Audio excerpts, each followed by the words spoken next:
Millions of people around the globe are marking World AIDS Day. A generation ago, HIV/AIDS was a death sentence, and in many parts of the world, it still is. But that is rapidly changing, thanks to new advances in medicine and a commitment to diagnose and aggressively treat the disease. Still, challenges remain, and here in Canada, one of the biggest is reducing chronically high rates of infection among Aboriginal Canadians.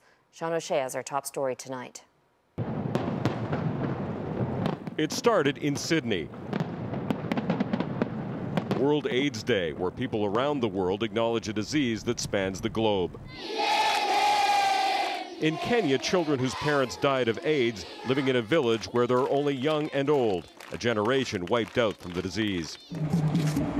And in South Africa, where young people speak up in favor of better prevention and treatment of those suffering.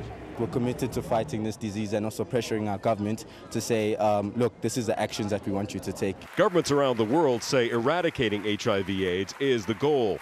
We've set the goal. We know it's possible. Now we have to deliver.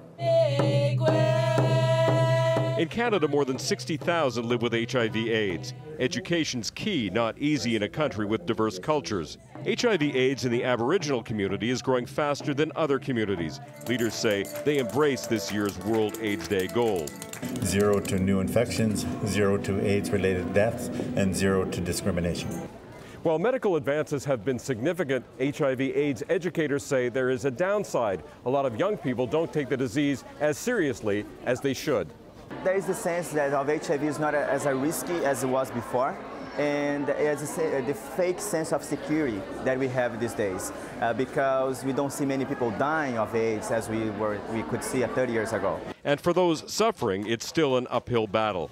The challenge of getting treatment to individuals who have many other vulnerabilities in their lives. In Toronto, as elsewhere, organizers say getting the message out is key in words and games. The questions are like, how does someone get HIV/AIDS? How can you know if someone has HIV/AIDS? Is there a cure? The answer to that question, no, not yet. But in the future, say organizers of World AIDS Day. Until then, they say the answer is prevention. Sean O'Shea, Global News, Toronto.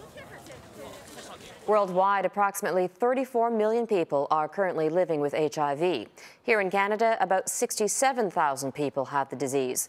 Globally, deaths are down. In hard-hit sub-Saharan Africa, AIDS-related deaths have declined by 32% since 2005, from 1.8 million down to 1.2 million last year.